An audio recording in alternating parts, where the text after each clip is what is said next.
ನಮಸ್ಕಾರ ವೀಕ್ಷಕರೇ, ಆಳ್ವಾಸ್ ಪದವಿ ಪತ್ರಿಕೋದ್ಯಮ ವಿಭಾಗ ನಡೆಸುತ್ತಿರುವ ವಿಶೇಷ ಸಂದರ್ಶನ ಕಾರ್ಯಕ್ರಮಕ್ಕೆ ನಿಮಗೆಲ್ಲರಿಗೂ ಸ್ವಾಗತ.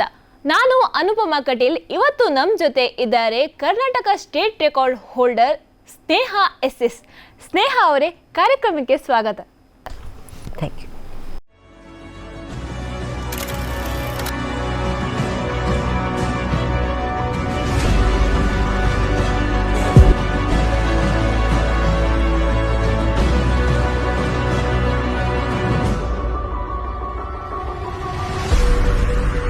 ಮೊದಲನೇದಾಗಿ, ಗದ್ದೆಯಲ್ಲಿ ನಡೆದ ಬರಿಯ ಕಾಲುಗಳು ಸ್ಪೋರ್ಟ್ಸ್ ಟ್ರ್ಯಾಕ್ಗೆ ಹೇಗೆ ಬಂದವು ಅನ್ನೋದು ಕುತೂಹಲ.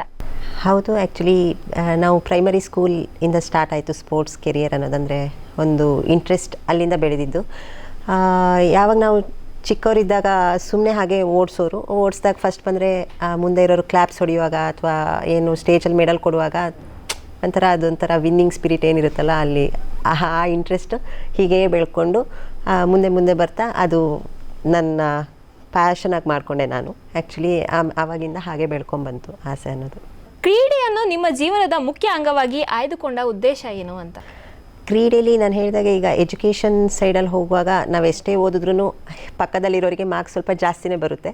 ಸೊ ನಮಗೆ ಅಲ್ಲಿ ಈ ಸ್ಪೋರ್ಟ್ಸಲ್ಲಿ ನಾವು ವಿನ್ ಆಗುವಾಗ ಬರೋ ಫೀಲ್ ಅದರಲ್ಲಿ ಬರ್ತಾ ಇರಲಿಲ್ಲ. ಸೊ ಆ ಥರ ಆ ಫೀಲಿಂಗ್ಗೋಸ್ಕರ ನಮಗಿಲ್ಲೇ ಇದರಲ್ಲೇ ಏನೋ ಫ್ಯೂಚರ್ ಇದೆ ಅನ್ನೋದೊಂದು ಕ್ಲಾರಿಟಿ ಸಿಕ್ತು. ಸೊ ಅದ್ರ ಬಗ್ಗೆನೇ ಪ್ಯಾಷನೇಟ್ ಆಗ್ತಾ ಇರುವಾಗ ನನ್ನ ಫ್ಯೂಚರ್ ಅಲ್ಲೇ ಇದೆ ಅಂದ್ಕೊಂಡು ಅದ್ರ ಹಿಂದೆನೇ. ನೀವು ಈಗಾಗಲೇ ಅನೇಕ ಸಂದರ್ಶನಗಳನ್ನು ಕೊಟ್ಟಿದ್ದೀರಿ ಅಂತ ಕೇಳ್ಪಟ್ಟಿದ್ದೇನೆ. ಸೊ ಆಗ ಆ ಎಲ್ಲ ಸಂದರ್ಶನಗಳು ಕೊಡುವಾಗ ನಿಮಗೆ ಅನುಭವ ಹೇಗಿತ್ತು? ಖುಷಿ ಆಗ್ತಾಯಿತ್ತು ಆ್ಯಕ್ಚುಲಿ. ಯಾಕಂದರೆ ನಾವು ಫಸ್ಟಿಂದ ಸ್ಪೋರ್ಟ್ಸ್ ಮಾಡ್ಕೊಂಡು ಬಂದಿರ್ತೀವಿ, ಯಾವಾಗಲೂ ಹಿಂದೆ ತಿರುಗಿ ನೋಡಿರಲ್ಲ. ಒಂದು ಅಚೀವ್ಮೆಂಟ್ ಆಗುವಾಗ ಮುಂದೆ ಹಂಗೆ ನಡ್ಕೊಂಡು ಬರ್ತಾ ಇರ್ತೀವಿ. ಸೊ ಈ ಥರ ಸಂದರ್ಶನಗಳೆಲ್ಲ ಆಗ್ತಿರುವಾಗ ನಾವು ಒಂದ್ಸರಿ ಮತ್ತೆ ಹಿಂದೆಯಿಂದ ನಾವು ಯಾವ ದಾರಿಲಿ ಬಂದ್ವಿ, ಎಷ್ಟು ಕಷ್ಟಪಟ್ಟಿದ್ವಿ, ಎಷ್ಟು ಫೇಲ್ಯೂರ್ಸ್ ಆಗಿತ್ತು ಅಂತ ನಾವು ಶೇರ್ ಮಾಡ್ಕೊಳ್ಳುವಾಗ ಅದು ನಮಗೆ ಒಂಥರ ಪ್ರೌಡ್ ಫೀಲ್ ಆಗುತ್ತೆ. So happy feel. ಕ್ರೀಡಾ ಕ್ಷೇತ್ರ ಅಂತ ಹೇಳಿದಾಗ ಎಲ್ಲರಿಗೂ ಒಬ್ಬರಲ್ಲ ಒಬ್ಬರು ರೋಲ್ ಮಾಡೆಲ್ ಇದ್ದೇ ಇರ್ತಾರೆ. ಸೊ ನಿಮ್ಮ ರೋಲ್ ಮಾಡೆಲ್ ಯಾರು? ಆ್ಯಕ್ಚುಲಿ ನನಗೆ ರೋಲ್ ಮಾಡೆಲ್ ಅಂತ ನಾನು ಮುಂಚೆಯಿಂದನೂ ನೋಡಿ ಯಾರನ್ನೋ ಆ ಥರ ರೋಲ್ ಮಾಡೆಲಾಗಿ ತೊಗೊಂಡಿಲ್ಲ. ಬಟ್ ಯಾರೇ ಆ ಸ್ಟೇಜಲ್ಲಿ ಒಂದು ಹೈ ಲೆವೆಲ್ ಸ್ಟೇಜಲ್ಲಿ ಯಾರು ವಿನ್ ಆಗಿರ್ತಾರೋ ಎಲ್ಲರಲ್ಲೂ ಒಂದೊಂದು ಸ್ಪೆಷಲ್ ಕ್ವಾಲಿಟಿ ಇರುತ್ತೆ.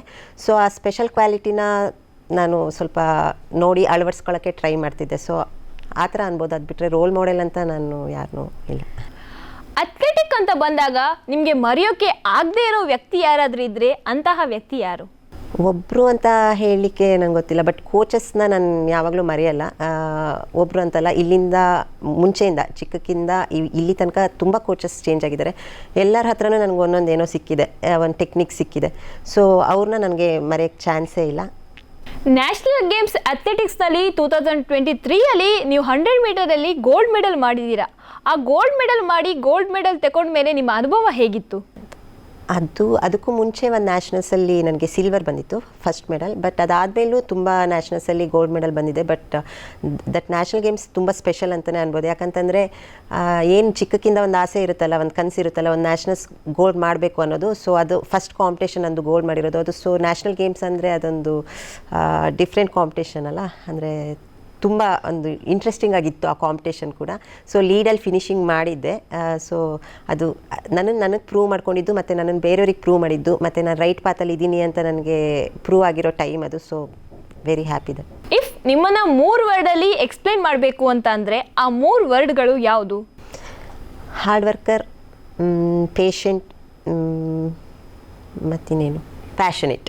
ಓಕೆ. ನನಗೆ ಮೋಸ್ಟ್ ಕ್ಯೂರಿಯಸ್ ತರೋವಂಥ ವಿಷಯ ಏನಂದರೆ, ನೀವು ನ್ಯಾಷನಲ್ ಅಥ್ಲೆಟ್ಸ್ ಮಾತ್ರ ಅಲ್ಲ, ಸರ್ಕಾರಿ ಹುದ್ದೆಯಲ್ಲೂ ಇದ್ದೀರಾ. ಸೊ ಈಗಿನ ಸ್ಟೂಡೆಂಟ್ಸ್ ಯಾರು ಸ್ಪೋರ್ಟ್ಸಲ್ಲಿದ್ದಾರೆ ಅವರಿಗೆ ಸ್ಪೋರ್ಟ್ಸ್ ಮತ್ತು ಎಜುಕೇಷನನ್ನು ಹೇಗೆ ಮ್ಯಾನೇಜ್ ಮಾಡಬೇಕು ಅಂತ ನಿಮ್ಮ ಟಿಪ್ಸ್ ಏನು? ಸ್ಪೋರ್ಟ್ಸ್ ಮತ್ತು ಎಜುಕೇಷನ್ ಬ್ಯಾಲೆನ್ಸ್ ಅಂದರೆ ಮುಂಚೆಯಿಂದನೂ ನನಗೆ ಪರ್ಸ್ನಲಾಗಿ ಚಾಲೆಂಜಸ್ ಅಂದರೆ ತುಂಬ ಇಷ್ಟ. ಅಂದರೆ ಈಗ ಯಾವ್ದು ಕಷ್ಟ, ಎಜುಕೇಷನ್ ಮತ್ತು ಸ್ಪೋರ್ಟ್ಸ್ನ ಬ್ಯಾಲೆನ್ಸ್ ಮಾಡೋದು ಕಷ್ಟ ಅಂದರೆ ನಾವು ಸ್ವಲ್ಪ ಅದನ್ನ ಟ್ರೈ ಮಾಡಿ ನೋಡೋಣ ಬ್ಯಾಲೆನ್ಸ್ ಮಾಡೋಕ್ಕೆ ಅಂತ, ಆ ರೀತಿ ಮೈಂಡ್ ಸೆಟ್ ಇರೋದು. ಸೊ ಎರಡು ಬ್ಯಾಲೆನ್ಸ್ ಮಾಡುವಾಗ ಮುಂಚೆಯಿಂದನೂ ಲೆಕ್ಚರ್ಸಿಂದ ಟೀಚರ್ಸಿಂದ ಕ್ಲಾಪ್ ಸಿಗುವಾಗ ಇನ್ನೂ ಸ್ವಲ್ಪ ಮೋಟಿವೇಟ್ ಆಗ್ತಾಯಿದ್ವಿ. ಸೊ ಆ ಥರ ಚಾಲೆಂಜಸ್ನ ತೊಗೋಬೇಕು, ರಿಸ್ಕ್ಸ್ನ ತೊಗೊಬೇಕು. ಹಂಗೆ ತೊಗೊಂಡ್ರೆ ಈಸಿಯಾಗಿ ಬ್ಯಾಲೆನ್ಸ್ ಮಾಡ್ಬೋದು. ಮತ್ತು ನನಗೆ ಸ್ಪೋರ್ಟ್ಸ್ ಮೇಲೆ ಜಾಬ್ ಸಿಕ್ಕಿರೋದು, ಈ ಇನ್ಕಮ್ ಟ್ಯಾಕ್ಸ್ ಡಿಪಾರ್ಟ್ಮೆಂಟ್ ಅನ್ನೋದು ಸ್ಪೋರ್ಟ್ಸ್ ಕೋಟದ ಮೇಲೆ ಸಿಕ್ಕಿರೋದು. ಸೊ ಹೌದು, ಎಜುಕೇಷನ್ ಕೂಡ ತುಂಬ ಇಂಪಾರ್ಟೆಂಟ್. ಫಸ್ಟ್ ಅದು, ಆಮೇಲೆ ಸ್ಪೋರ್ಟ್ಸ್ ಅದ್ರ ಜೊತೆಗಷ್ಟೇ. Education important. ಸೊ ಅದು ನನ್ನ ಮೈಂಡಲ್ಲಿ ಇತ್ತು, ನಾನು ಅದನ್ನ ಬ್ಯಾಲೆನ್ಸ್ ಮಾಡಿದೆ. ಕ್ರೀಡಾ ಕ್ಷೇತ್ರಕ್ಕೆ ಬರಬೇಕಾದ್ರೆ ದೈಹಿಕ ಸದೃಢತೆ ಎಷ್ಟು ಮುಖ್ಯವಾಗಿದೆ? ಅದೇ ಮುಖ್ಯ, ಅದೇ ಇರೋದು ಬೇಸಿಕ್. ನಾವು ಫಿಟ್ನೆಸ್ ಮೇಂಟೈನ್ ಮಾಡಬೇಕು. ನಮಗೇನೇ ಅಥ್ಲೆಟಿಕ್ಕಿಗೆ ಬರಬೇಕಂದ್ರೆ ಸ್ಟಾರ್ಟಿಂಗ್ ಫಿಟ್ನೆಸ್ಸೇ ಇಂಪಾರ್ಟೆಂಟ್ ತುಂಬ.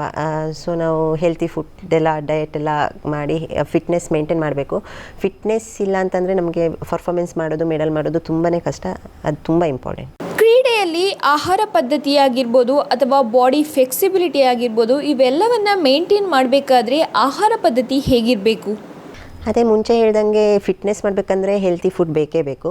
ಹೆಲ್ತಿ ಫುಡ್ ನಾವು ಮಾಡಿದ್ರೆ ಫಿಟ್ ಆಗ್ತೀವಿ. ಈಗ ಪ್ರೋಟೀನ್, ಕಾರ್ಬೋಹೈಡ್ರೇಟ್ಸ್ ಮತ್ತು ಹೆಲ್ದಿ ಫ್ಯಾಟ್ ಇದೆಲ್ಲ ತುಂಬ ಇಂಪಾರ್ಟೆಂಟ್. ಸೊ ನಮಗೆ ಜಂಕ್ ಫುಡ್ನೆಲ್ಲ ನಾವು ಫುಲ್ ಅವಾಯ್ಡ್ ಮಾಡಲೇಬೇಕು. ಯಾಕಂತಂದರೆ ಪರ್ಫಾರ್ಮೆನ್ಸ್ ಮಾಡಬೇಕಾ, ಜಂಕ್ ಫುಡ್ನ ಅವಾಯ್ಡ್ ಮಾಡಬೇಕು. ನಮಗೆ ಫಿಟ್ನೆಸ್ ತುಂಬ ಇಂಪ್ರೂವ್ ಮಾಡ್ಕೊಬೇಕು ಅಂತಂದರೆ ಹೆಲ್ದಿ ಫುಡ್ ತುಂಬ ಅವಶ್ಯಕತೆ ಇದೆ. ನಿಮ್ಮ ಈ ಸಾಧನೆಗೆ ಮನೆಯವರ ಪ್ರೋತ್ಸಾಹ ಹೇಗಿತ್ತು? ನಾನು ಮನೇಲಿ ಒಬ್ಬಳೇ ಮಗಳು, ಯಾರು ಸಿಬ್ಲಿಂಗ್ಸ್ ಎಲ್ಲ ಇಲ್ಲ. ಸೊ ಮುಂಚೆ ಅವ್ರಿಗೆ ಸ್ವಲ್ಪ ಭಯ ಇತ್ತು. ಅಂದರೆ ಸ್ಪೋರ್ಟ್ಸ್ ಅಂತ ಅಂದ್ಕೊಂಡು ಎಲ್ಲಿ ಲೈಫ್ ವೇಸ್ಟ್ ಆಗುತ್ತೋ ಈ ಕಡೆ ನಾನು, ಯಾಕಂದರೆ ತುಂಬ ಅದರೊಳಗೆ ಡೀಪ್ ಇನ್ವಾಲ್ವ್ ಆಗಿರ್ತಿದ್ದೆ ಸ್ಪೋರ್ಟ್ಸ್, ಅದ್ರ ಮೇಲೆ ಜಾಬ್ ಬೇಕು ಅಂತ. ಸೊ ಮುಂಚೆ ಓಕೆ ಅವ್ರಿಗೆ ಅದೇನೋ ಈಗ ಚಿಕ್ಕಕ್ಕಿರುವಾಗ ನಮಗಷ್ಟು ಮೆಚುರಿಟಿ ಇರಲ್ಲ, ಬೇರೆ ಯಾವುದಾದ್ರೂ ತಪ್ಪು ಮಾಡ್ತೀವೇನೋ ಆ ಥರ ಯೋಚನೆ ಇತ್ತು. ಬಟ್ ನಾನು ಯಾವಾಗ ತುಂಬ ಡೀಪ್ ಇಂಟ್ರೆಸ್ಟ್ ಅದ್ರ ಮೇಲೆ ತೋರ್ಸೋಕ್ಕೆ ಸ್ಟಾರ್ಟ್ ಮಾಡಿದ್ನೋ ಅವರು ಓಕೆ ನನ್ನ ಆಸೆನೇ ಓಕೆ ನೆರವೇರಲಿ ಆ ರೀತಿ ನನಗೆ ತುಂಬ ಸಪೋರ್ಟ್ ಮಾಡಿದ್ದಾರೆ. ಇವಾಗ ಇಲ್ಲಿ ನಾನು ನಿಂತಿದ್ದೀನಿ ಅಂದರೆ ಅವ್ರ ಸಪೋರ್ಟ್ ಇಲ್ಲದೆ ನಾನು ನಿಲ್ಲಕ್ಕೆ ಚಾನ್ಸೇ ಇಲ್ಲ. ಅದು ಒಬ್ಬಳು ಹೆಣ್ಮಗಳಿಗೆ ಅಷ್ಟು ಸಪೋರ್ಟ್ ಕೊಟ್ಟಿದ್ದಾರೆ ಮನೇಲಿ. ಸೊ ಅವರು ತುಂಬ ಸಪೋರ್ಟ್ ಕೊಟ್ಟಿದ್ದಾರೆ, ಅದರಿಂದನೇ ನಾನು ಇಲ್ಲಿ ನಿಲ್ತೀನಿ. ಅಫ್ಕೋರ್ಸ್ ನೀವು ಕ್ರೀಡಾಪಟು ಅಂದಮೇಲೆ ತುಂಬ ಇವೆಂಟ್ಸಲ್ಲಿ ಭಾಗಿಯಾಗಿರ್ತೀರಾ, ಪಾರ್ಟಿಸಿಪೇಟ್ ಮಾಡಿರ್ತೀರಾ. ಬಟ್ ನೀವು ಒಂದು ಈ ಇವೆಂಟ್ನ ಮರೆಯೋಕ್ಕಾಗಲ್ಲ ಲೈಫ್ನಲ್ಲಿ ಅಂತಿದ್ರೆ ಆ ಇವೆಂಟ್ ಯಾವುದು? National games 2023. ಅದೇ 100 ಮೀಟರ್ ನಾನು ಗೋಲ್ಡ್ ಮಾಡಿದೆ ಅಂತ ಹೇಳಿದ್ನಲ್ಲ, ಫಸ್ಟ್ ಟೈಮ್ ನನ್ನ ನ್ಯಾಷನಲ್ಸ್ ಗೋಲ್ಡ್ ಮೆಡಲ್. ಅದು ವೆರಿ ಪ್ರೀಷಿಯಸ್. ನಿಮಗೆ ಅಥ್ಲೆಟ್ಸ್ ಆಗಬೇಕು ಅನ್ನೋದು ಮನೆಯವರ ಚಾಯ್ಸಾ ಅಥವಾ ನಿಮ್ಮ ಚಾಯ್ಸಾ? ನನ್ನ ಚಾಯ್ಸ್, ಪ್ಯೂರ್ಲಿ ನನ್ನ ಚಾಯ್ಸ್. ನನ್ನ ಚಾಯ್ಸ್ಗೆ ಅವ್ರು ಸಪೋರ್ಟ್ ಮಾಡ್ಕೊಂಬಂದ್ರೆ. ನಿಮ್ಮ ಜೀವನದಲ್ಲಿ ಆಳ್ವಾಸ್ನ ಮಹತ್ವ ಏನು? ಆಳ್ವಾಸ್ ನಿಮ್ಮ ಲೈಫ್ನ ಹೇಗೆಲ್ಲ ಚೇಂಜ್ ಮಾಡಿದೆ? ಆಳ್ವಾಸ್ಗೂ ಮುಂಚೆ ನಾನು ಎಲ್ಲ ಕಾಲೇಜಸ್ ಅಂದರೆ ಡಿಗ್ರಿ, ಪೋಸ್ಟ್ ಗ್ರ್ಯಾಜುಯೇಷನ್, ಪ್ರೈಮರಿ ಎಲ್ಲ ಮಾಡಿದ್ದೀನಿ.